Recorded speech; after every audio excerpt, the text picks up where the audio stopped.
مثال بالدين سوقاضي صحابة النبي صلوات ربي والسلام عليه. عمر بن الخطاب رضي الله تعالى عنه وأرضاه كما في الصحيحين أيام مال المالمها كم إذا وحو أركي سودة وحاسك النبي صلى الله عليه وسلم انت زمعة وصوب حضي ودون سيني حاجة سوق قدته وحينا أهيد مركي حجاب كان لازمية كدبيا دمر كنا عادة وحي أهان شيرين إلا المسكولة ما لهان شيرين قريوه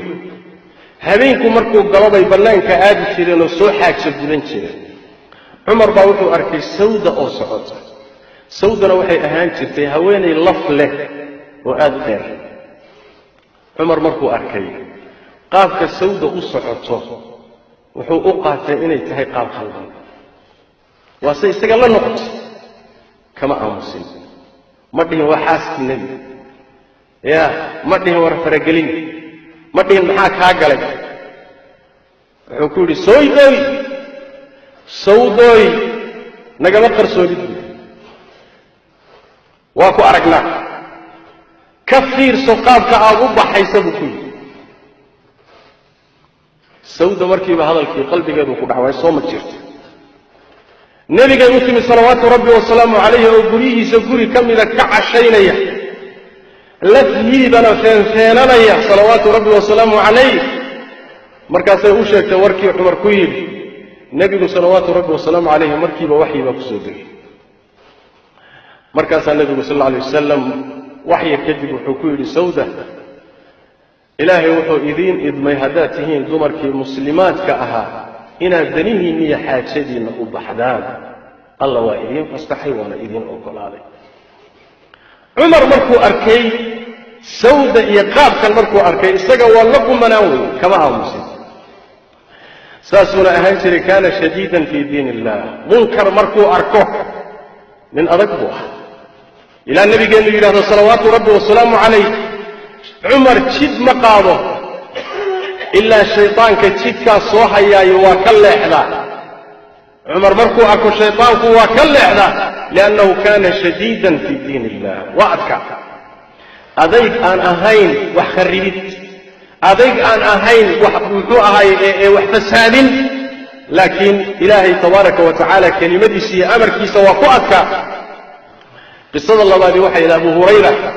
أي إستقل وحا صومر في مال المالمها كم إذا هويني مسلمات ومساجد توسعته إسا صعد رسو السوء الكسي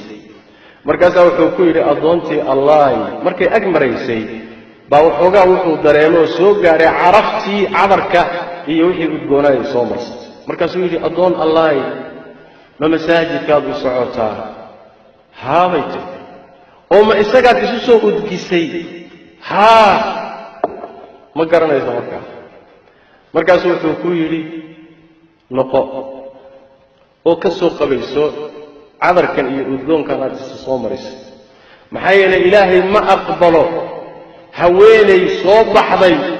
oo banaanka u soo baxday oo masaajidka soo aaday iyadoo udgaysa ilaahay salaadeeda ma aqbalee ka noqo soo qabayso iska soo dhaq cadarkan iyo udgoonkan iska soo Abu Hurayra ma dhihin faraha ka taag لأن مركز لقاها مصوفرها لقاها وجراثيم يجيرمس في ضياع مركز قدام بيسانا إنا بابئين دون سيد النبي قال له قتل ما صلى الله عليه وسلم دون لو السارية هو ينرشو دون تنددك الدليلين يوكو إلهي عاصين هذا كفير ستان وتقبوا إلى أن الدون تبضي ودقلي وضوض هلاك سميسان هذا قبطان يقل وادبت بادسين إذن كنا وادبت بادسين صح قبلها مسلمات وحيالها سكت عياني إن بدنوا كم إذا أقوان أمنه إن بدنوا كم إذا حشوط قوضا يرادوا إيمان كيبا ضعيفين لكن ذا الدين تودا ديدا أما الدين تودين معي أما قالوا لي معها ساس بلاد الوحيوك هين من بش إيمان كي قلبي قوضا كتشرت إن لم نقاتي الله أفوفه يا إلا لها الله بس يوبان إن لها الله بس يوبان إن بدروا إيجا كم إذا نشك ماله هذا ترى هذا ولا إلهي كعب صوت حشوت نمكن أجنبي قد صارت قداشي سكون دقنت هاي أخلاقنا معها دين تانا لكمها بونا dhaqankaagana kuma habboona haddaad ku dhahdo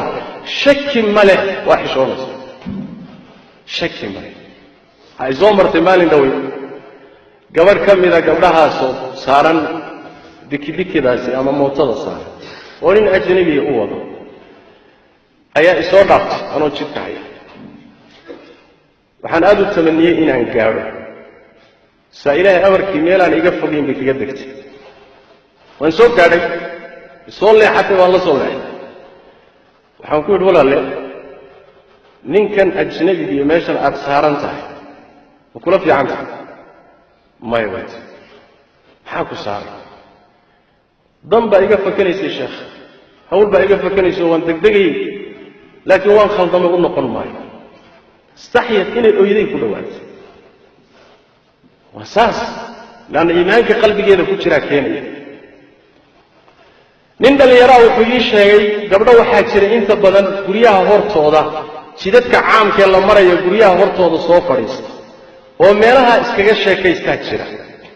waddooyinka caamkee la maraya raggiiba inay fadhiistaan oo nebigu ka dayriyey sal alla alay wasalam ilaa shuruud mooye bay iska soo fadhiisanaya isaga sheekaysanaya gabdho meeshaa fadhiya ayuu soo maray nin dhallinyaraada markaasuu wuxuu ku yidhi walaalayaal meeshani meel munaasib idiina ma aha meeshii gabadh muslimada fadhiisan lahayd ma aha jid weeye guriga gala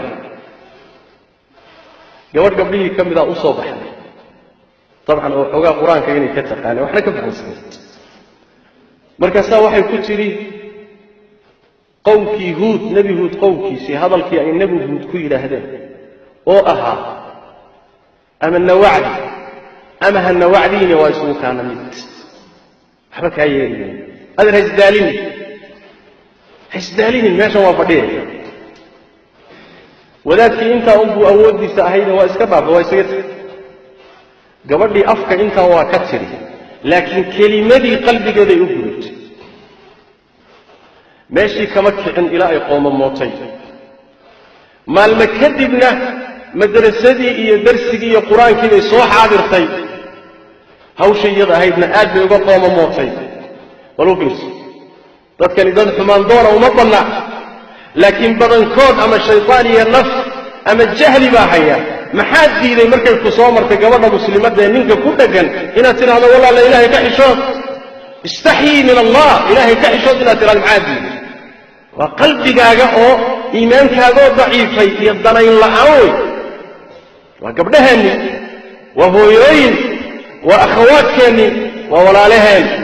waa arrin innaga ina taabanaysa maalin dhaweed ugandhaan tegey magaalada kambala sidanaa dumarku uga fuulaan laakiin dumarka gaaladaa fuula dumarka gaaladaa markay saaran yihiin mootada qaab bay u fadhiistaan oo dhinac bay isu dadbaan ayadoon la fadhiisuba sax ahayn ayadoo gaala inay ninka isku dhejisoy qabsato ma sameeyaan dhinac bay u fadhiistaan oo dhinac bay lugaha u gudaan gabdhihii soomaalida markay meesha tageen hadday dhinac u fadhiisatona inay ka dhacday ka yaabi waxana inay fuusho waa rabtaayo qaar badan baa ka dhacay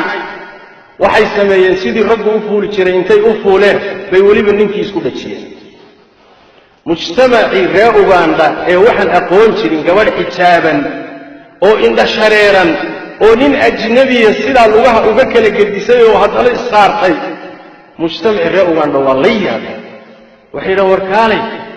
gabdhahan soomaalidii waaba xijaaban yihiin oo askuran yihiin oo iyagaaba kuwan ka fiicane kaalisee wax ka yihiin raggan maxaa ku dhejiyey wax la yaab lay noqotay waxaasi in laga hortagay u baahantay mujtamaca muslimka ah waxaa in la fiirsada ma aha gabdhaha waxa loo sheego ha la waaniyo markay ku soo marto ama agtaada ku tartiib wax ugu sheeg ha dilin ha garaacin dhibaato ha u geysanin laakiin tartiib wax ugu sheeg walaala ilaahay ka baqo haddii ay qaadan weydo ku labaaday halkaa haddana ku yidhaahdo ilaahay ka baq ku saddexaad uu ku yidhaahdo ilaahay ka baq shaki male gabadhaasi hadda kadib ku dhiiramayso laanna mujtamacii baa diidan laakiin markaynu aamusno hawshaasi waa hawl inagu soo wajahan yar iyo wax la mid